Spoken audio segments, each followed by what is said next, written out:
Hello and welcome back to All About Community. Again, my name is Robert L. Harris and I am your host. And I'm talking with Doug Linney, who is a member of the Board of Directors of East Bay MUD, East Bay Municipal Utilities District. You see, I can say it all.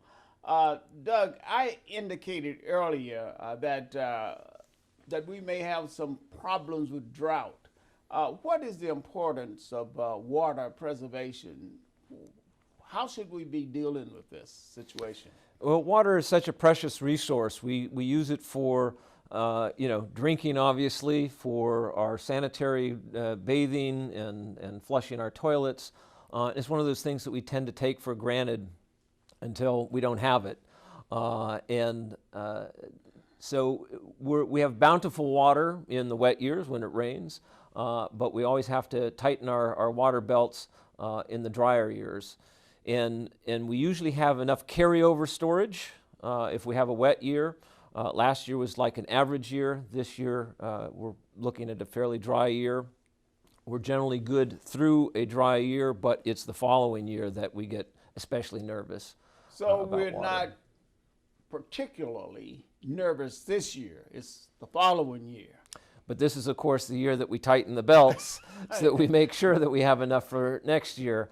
If it turns out to be also a dry year. So people should begin to prepare to make certain that they don't overwater their lawns and all that type of stuff. Is that right? And it's a kind of ethic that we want to encourage people to take all the time. Don't use any more water than you need to.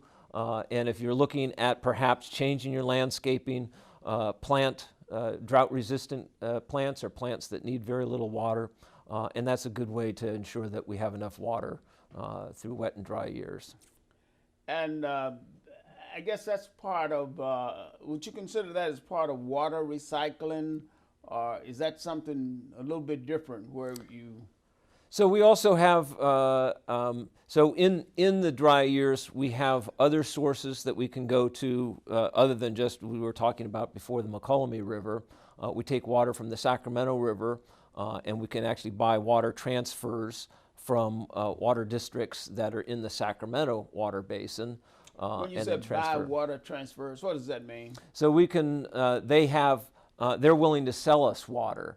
At a reasonable price, I hope. Well, it's a drought year price, so it's water is a reasonable price depending on how much the demand is and what the supply is at any one point in time. It costs more than it costs us usually, but it's a way to extend our supply in the dry years that way, as well as the savings that we often ask our customers to make in the dry years is a very crucial part of that. Now, what is this concept of wastewater collection and treatment? I know that somehow you take water that's been ordinarily wasted, you treat it and stuff. How does that work? So we do recycle water. We take water and treat it as we normally do before we release it to the bay after it's been treated in what's called primary and secondary treatment.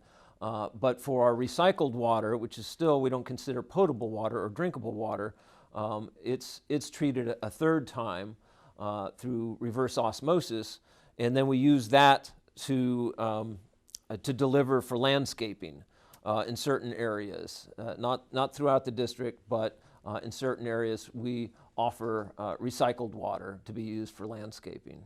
Well, you mean people can come and purchase that water? We have a limited amount that we can do that people, yes, they can actually come and fill up and use that, but we also have a separate pipeline. It's usually purple, it's always purple, purple pipelines to deliver water to commercial uses or landscaping in various parts of Oakland and Berkeley. Renewable energy, is that part of the district's operation? A big part. We've recently made a commitment to being net zero energy in our water systems in the water part of our system by the year 2030, which is the most aggressive goal of any water utility that we know across the nation. So, what does that mean, net zero? Can you explain that? yeah, so net zero basically means that we may not reduce all of our emissions by that time, but we'll be able to do some offsets for those, purchase other offsets. But it means that we're driving towards a goal of using only renewable energy, and that in all of our operations. And so at the waste treatment plant, we're right now net zero energy. We don't buy any electricity from PG&E. We generate it all at the plant from the waste that comes from both the raw sewage as well as food waste that is dumped there, turned into methane gas, which is then burned for electricity and powers our wastewater treatment plant. Now that is really interesting. You generate your own electricity to a certain extent, and don't have to. Wait a minute. I used to work for PG&E. I mean, well, nothing against PG&E, but we're able to generate all our own electricity on site there. And that's a good thing, because you don't have to rely on PG&E, and it's energy efficient to do so. We're going to have to take a break, so don't touch that remote. We will be right back with All About Community. Again, my name is Robert L. Harris, and I am your host.